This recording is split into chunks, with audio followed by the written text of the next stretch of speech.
Hey everyone, and welcome to this week's Coach Learning session where we're going to dive deep into imposter syndrome. Now, I'm just going to give it a few moments to let this live stream hit the designated social media. So we're streaming this to Facebook, into our hub, into YouTube as well. So I'm just going to give it a few moments until we get some people tuned in, and then I'm going to dive deep into the concept of imposter syndrome, but more importantly, how we can use imposter syndrome as a coach to help our clients in a more practical way. So if you're tuned in, let me know you're here, say hi, and I'm just going to give it a few moments. And while we're waiting for people to come into the session today, I just want you to think, if you're tuned in, let me know how you would define imposter syndrome. What links to imposter syndrome for you? What elements do we have if we are experiencing imposter syndrome? Adele, it's good to see you. Thank you so much for being here. Really appreciate you taking out your time. So I've deliberately come on a few minutes early just to let it hit all these places and to get into the flow of the session. I've a lot of back-to-back sessions today, so I need to finish on time. So imposter syndrome. So whilst waiting for people to tune in, I'm going to take a look and share with you what we're going to be covering today. So we're going to be looking at what is imposter syndrome. Imposter syndrome is a trendy word. It's a word that lots of people are using, lots of influencers, coaches, lots of people are posting content on it on social media, but they're chucking it around without any context, without fully understanding what it is and how we can work with it. It's become a bit of a buzzword in the industry. So we're going to strip that down. We're going to do our research and start to understand what imposter syndrome actually is. We're going to look at the 5 different types of imposter syndrome, and then we're going to explore how we can use imposter syndrome with clients as a coach. And then also we're going to briefly look at the concept of group coaching and how that might look if we are using the model of imposter syndrome in a group or team setting. So have we got many more people tuned in? So it's a quiet session today, but like I said, it's still a little bit early, so I'm going to give a little bit minute before we dive in. If you do have any questions just off the cuff, please drop them in the comments box below. We put these sessions on every week. Christine's tuned in. She's saying excited for this session. Thank you so much for being here. Really appreciate you taking out your time, Christine. I hope you had a wonderful birthday yesterday as well. Or it might have been the day before. Sorry, time is just flying by at the moment, but I hope you had a wonderful birthday this week. So whilst we're waiting for people, what we're going to cover is what is imposter syndrome, types of imposter syndrome, using it with clients and group coaching. But whilst we're waiting for a few more people before we start the time, so we're now on time at 4:30 p.m. UK time, what is imposter syndrome for you? Like I said, a lot of people use this. It's a buzzword. It's a trend. Lots of people are posting about this. I think it's started to die down a little bit at the moment. It was a keyword in 2022, 2023. A lot of people say, oh, I'm suffering from imposter syndrome. I've got this, I've got that. But what is it? How would you define imposter syndrome? Or share with me some elements of imposter syndrome, what you understand of it so far, what you might have seen other people post, what you might have read and researched. If you've gone into depth in this, then please share your knowledge and experience on this as well. This is all about shared learning. So what is imposter syndrome? And whilst I'm waiting for those comments to come through on what imposter syndrome is, I'm going to share with you what imposter syndrome is not. So imposter syndrome is not a lack of self-confidence. It's not a lack of self-belief or doubt. It's not a lack of self-esteem, and it's not fear of failure. Now, a lot of coaches, a lot of influencers can confuse imposter syndrome with one of these other things that we can experience. And whilst a lack of self-confidence, self-belief, doubt, self-esteem, or a fear of failure might play a part of our imposter syndrome, it is impossible for us to have a lack of self-confidence without imposter syndrome, a lack of self-doubt without imposter syndrome. We can have low self-esteem without imposter syndrome, and we can fear failure without imposter syndrome. These are just indicators, and we'll look at indicators a little bit later on, of that we could potentially be experiencing imposter syndrome, but it is not. We need to distinguish the difference between these. Mary's tuned in, saying good morning, Paul, and everyone. Thank you so much for being here, Mary. Really appreciate it. So what I've done is I'm streaming this to Coaching Minds and my private profile today, because Facebook is going to be removing the API in April to allow you to stream from external software into Facebook groups. So that's why you won't be able to find this in Wisdom Creators today. So I'm just testing out what the future options are for us to deliver these sessions going forward. Remember, these are every week.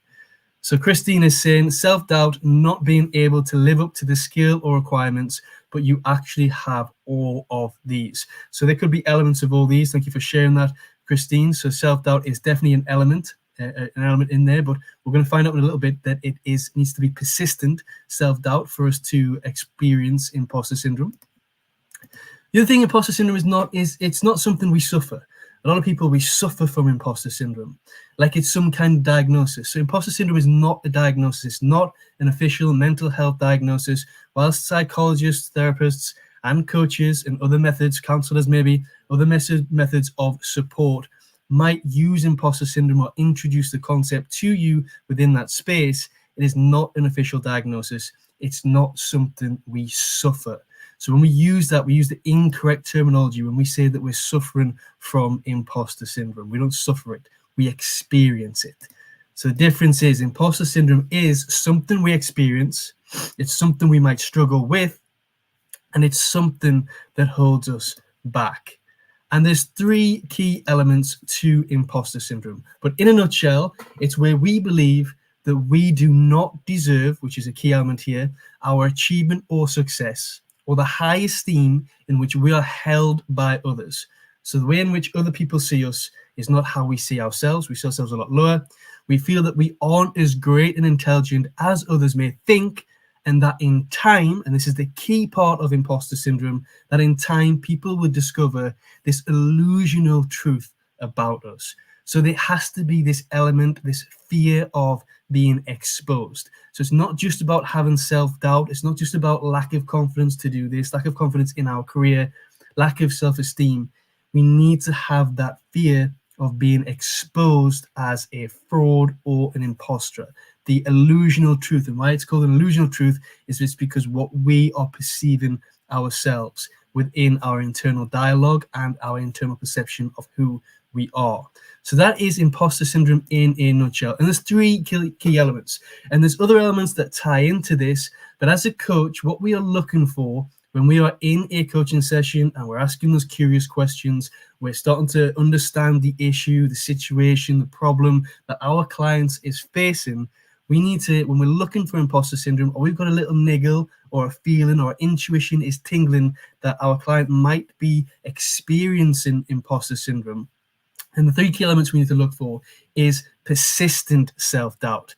So they need to be persistently self-doubting, have a lot of doubt, not just in one area with one situation, but in other areas of your life. So if you're focused on one situation with a client and you're seeing self-doubt is cropping up, you need to explore it. Does this self-doubt crop up in any other area of your life or in any other situations? So then you can start to see that this self-doubt becomes persistent, and it could be a signal for imposter syndrome. The next thing there is you're looking for the element of attributing success to luck or some other external factor. So is your client sat there not believing they deserve their achievements, their goals, and everything that they've been awarded in life, their position, their status? Are they attributing that success to something external? I was lucky. I didn't deserve it. Words like this. So we're looking for things like this. This is, again, is an indicator, one of the key elements of imposter syndrome. And then third of all, there needs to be a fear of exposure. This is the key element. Like I said, we can have self-doubt about a lot of things, but if we don't care what other people think about that self-doubt and that lack of confidence, then there's no imposter syndrome there, because there's no fear of being exposed. There's no fear. We don't worry about other people finding out that we're not as good as they think we are. Coach Jane, thank you so much for being here. Really appreciate you tuning in. So we're just looking at the key elements of imposter syndrome. And then what we're doing is we're going to go through how we can use this with our clients, some questions for us to think about, and also look at it within a group coaching session very, very briefly. So those are the three key elements. If you're tuning in now, please share anything, any experience, any knowledge that you have with imposter syndrome.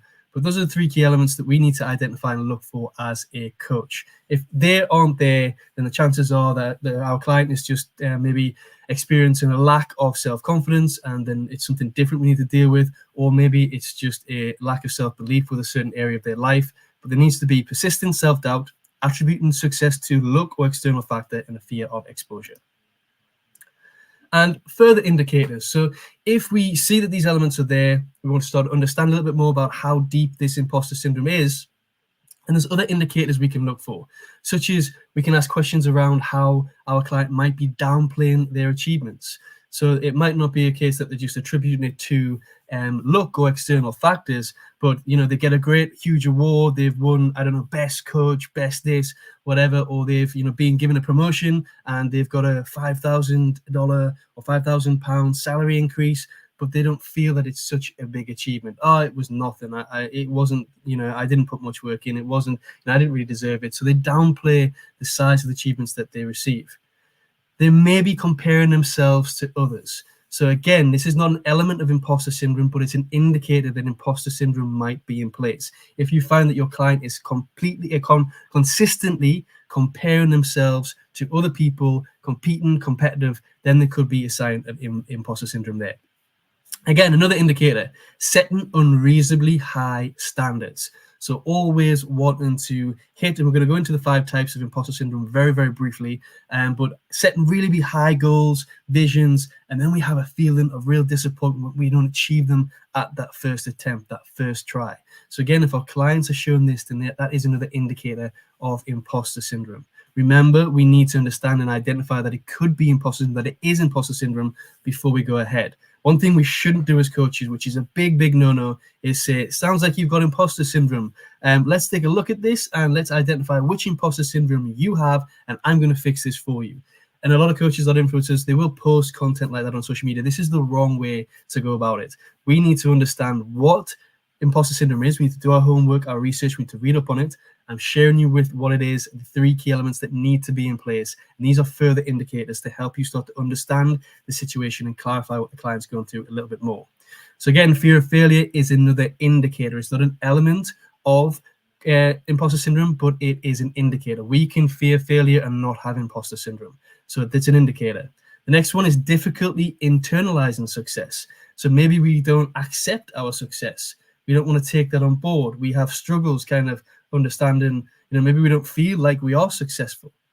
So difficulty internalizing success and reluctance to seek help. And this relates to a specific type of imposter syndrome, but we refuse to seek help because it's a sign of weakness, or we refuse to seek help because we feel like if we open up and we're a little bit vulnerable, they're going to find out that we're not as great as we are. We're going to be exposed as that fraud, as that imposter. So we keep ourselves to ourselves and we don't seek help. So I'm just going to come back to the comments before we go to the next one. Quiet. I hope everybody's taking notes and listening, because it's really important that we understand what imposter syndrome is. Too many coaches, too many people going out there just throwing the word around because it's a buzzword and not truly understanding what it is they're talking about and what it is they're working with their clients. So those are some indicators. Keep an eye out for that as a coach. So statistic. So the source here is from a book called Why Do I Feel Like an Imposter by Dr. Sandy Mann, who is a chartered psychologist. And in that book, she says that about 70% of people will experience imposter syndrome at some point during their lives. So from what we've been talking about, does anybody here put your hand up?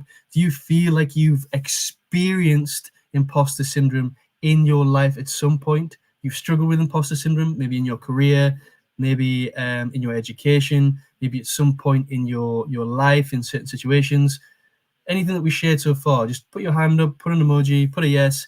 Let me know if you feel like you've experienced imposter syndrome. I feel like I've experienced it myself on multiple occasions, and I'm going to share with you some types of imposter syndrome that you might resonate with, or you might relate or connect with. So I'm going to see if anybody's putting in that they have been. Yes, in my career. Christine saying, yes, my career in the past. Excellent. Thank you for being open and sharing that. Coach Jane. So 70%, thank you for sharing that, Coach Jane. 70% of us are said to experience it at some point in our life. But it's not just good enough, talking about this. This is fantastic. We have had imposter syndrome. I've had imposter syndrome. I've got imposter syndrome. I experience imposter syndrome. It's not good enough just to talk about it. How can we apply some practical samples? How can we dive into it? How can we understand the root cause? How can we remove this? How can we cure this? So let's take a look at some of the types before we start to explore this. So there are 5 types of imposter syndrome. First of all, and I'm going to go through these very briefly because I've just published an article in the Coaching Minds Hub which go into a bit more detail in there. You can do some research yourself as well, but just briefly, the first one is the perfectionist, and this is where we fixate on our self-perceived flaws or mistakes, and we may be labeled control freaks because we want things to always be done right. We feel uncomfortable if it's not perfect, if it's not right, and we fixate on instead of, the great rewards, the fantastic feedback that we get, we fixate on that little bit of constructive feedback, that little mistake that we made, and we are kind of, overridden by it. That is our main focus. We forget all the good stuff. So that is perfectionist. You then have what's known as the natural genius, and this is where we tend to set really large goals because we feel like we're a natural genius, and then we feel disappointed when we don't reach those goals for the first time. Natural geniuses feel like they have to get things perfect on that first attempt, and if we don't get things perfect on that first attempt, we feel ashamed and embarrassed. So we set this big goal, we don't hit it, we tried, we missed, we feel embarrassed. We're focused on not the progress that we made or how far we've come. We're too busy focused on how we feel, how we didn't hit it, and we feel ashamed and embarrassed with that. The third type is the superhero. So this is where we feel inadequate and we work as hard as possible. We don't feel like we're as good as everybody else. This is where the comparing ourselves with others and the competition element comes in. We don't feel like we're as good as X, we're good as Y, we're good as him, we're good as her. We are not as good as the people around us. So we feel like we have to put in extra work harder to make up for that shortfall. And most superheroes are workaholics who are addicted to the validation that comes from working. So we put in that extra work to make up for that shortfall, and we work hard. We become workaholics because that is where we get our validation. What we tend to do is attach our self-worth to our productivity. And if we're not being productive, if we're not making a progress, if we're not working, then we lose that validation and we don't feel like we are achieving. So that is a form of imposter syndrome. The fourth is the expert. So this is the highly skilled but never satisfied with the level of knowledge. We want to be the know-it-all, and we feel a little bit embarrassed if somebody asks us a question and we don't have that answer. We are always trying to be right, and we show feelings of embarrassment if we don't possess the answer that we're asked. These are people who are focused on the facts, the figures. We want to learn more. We're never satisfied. We have all this knowledge, but we tell ourselves, no, it's not enough. There's more knowledge. We need more stuff around this. I need to do more research. I need to put more work into this. I need to find out more information. And we always need to have the answers. So that is the expert.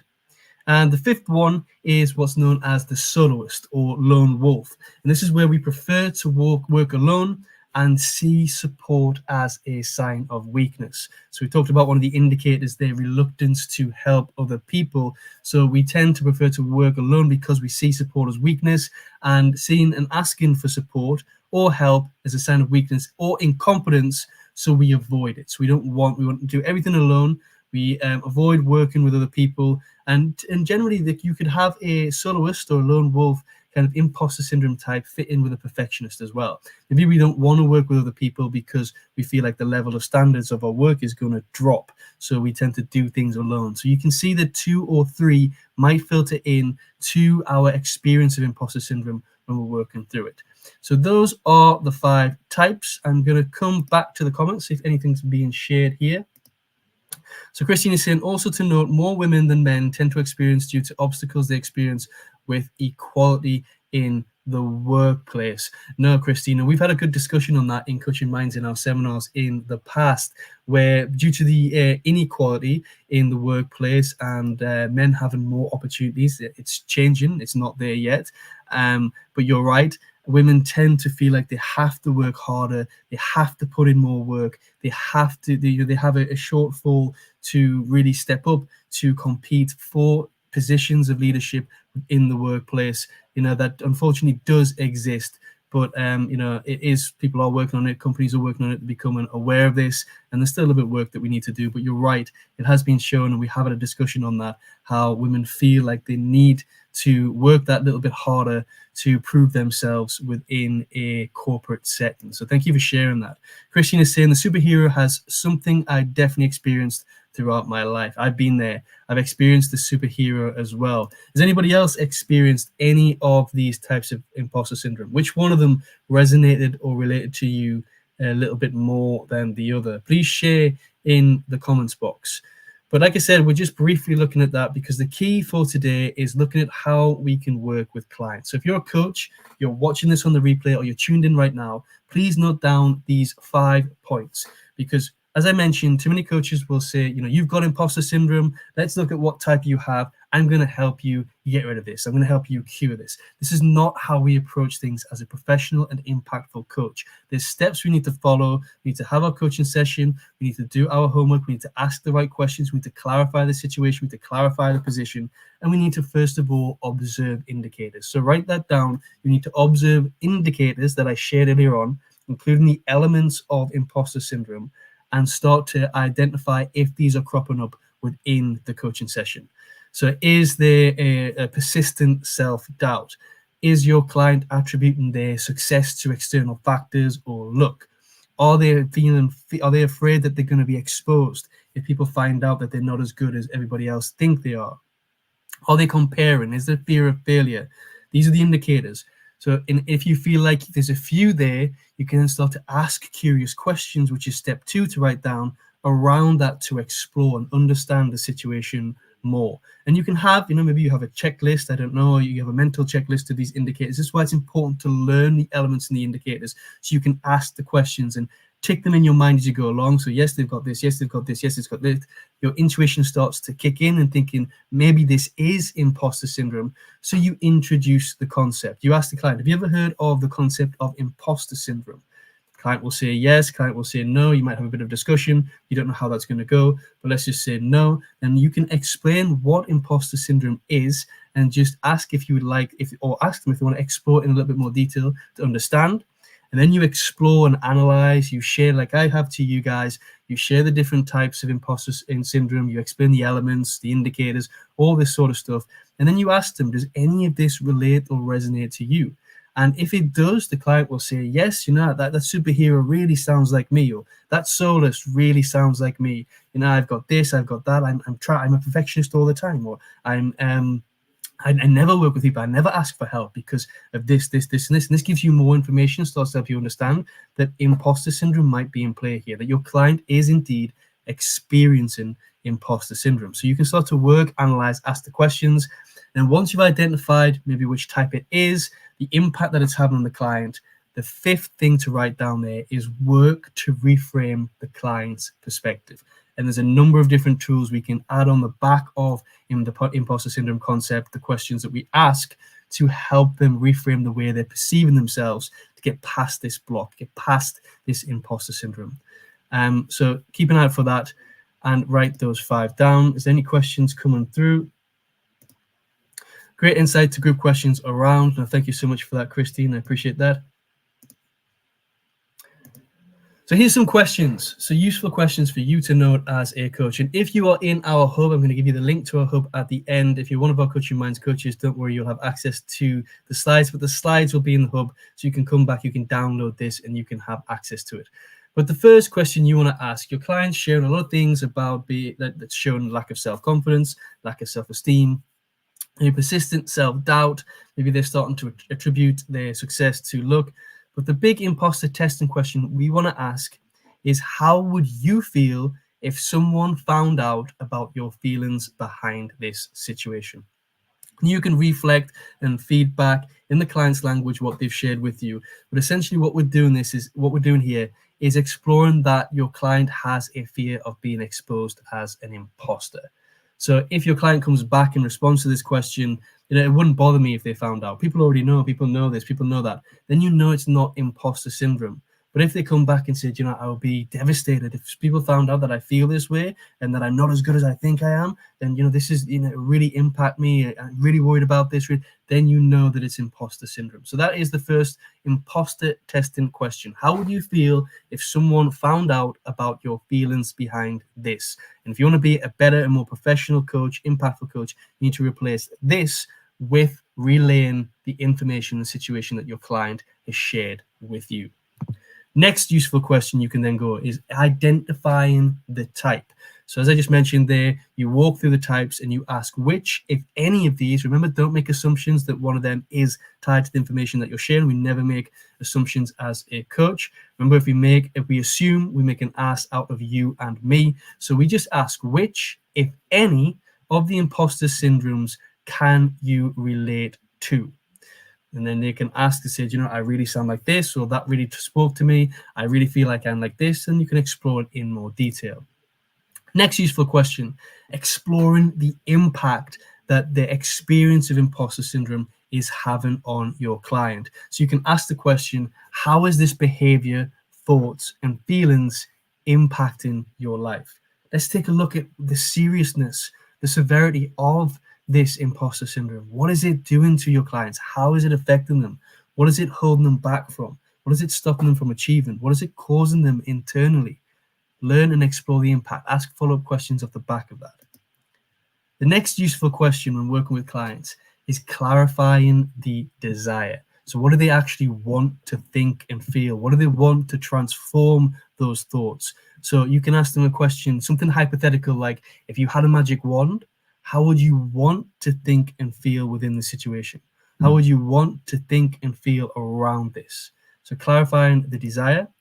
And then finally, the final useful question, there's a couple there, but you can choose, is introducing change, introducing the work that you're going to do to reframe and help the client change their perspective. So you could ask something like, what could you do to start thinking and feeling that way? So after you've clarified the desire, what could you do to start thinking and feeling that way? Or what do you need in order to feel? And then relay back the information, the feelings, the thoughts that your client wants. And this will start to get them thinking about that change is possible. They'll start to explore the avenues and different ways in which they can look at this.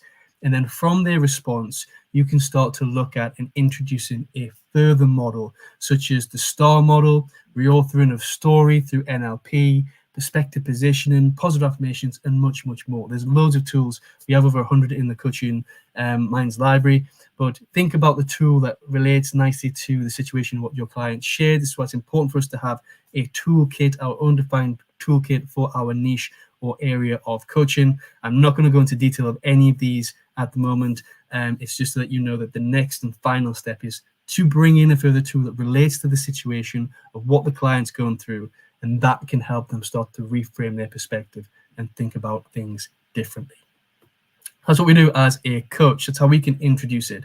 So like I said, these slides are going to be available in the hub. I'm going to give a link to the hub in just a second so you can access this and you can read through this and look at it at your own time. So let's explore. There's also an article in there as well, if you're one of our coaches in the Coach Library.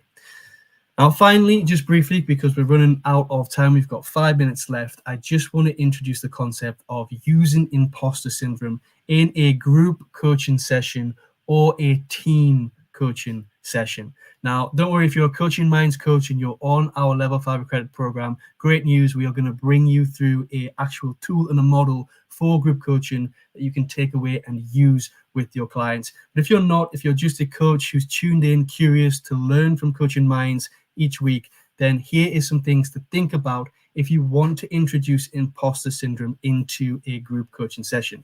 So the first thing you need to do is you need to create awareness of imposter syndrome within a team, within a group. Maybe you've already done part of this when you are explaining what you do. Maybe you are niching in imposter syndrome and helping people overcome this. Maybe that's something you specialize in. But if not, and this has been introduced, you need to create awareness of imposter syndrome. And you do this by explaining what it is, how it works, the elements, the indicators, where it might show up, the types of imposter syndrome. And then the next step in a group coaching session is just asking people, guided members, to discover their type. What is it that which type relates to them the most? Do they guide towards the soloist? Do they guide towards the perfectionist? And then just take a note of everybody in that group, especially if it's in a team setting and they're working together as a team. Understand, is there a trend? Is there a kind of set of, does everybody feel like they're a perfectionist? Does everybody feel like they're natural geniuses? Is there something there that's collecting and bringing people together? And you can unpick and take a slightly different angle on that team coaching setting from that. But as you see, you're doing it with just a random group of people, clients that have onboarded for group coaching sessions. you can let them identify it and keep it to themselves. You don't need to share that within that space.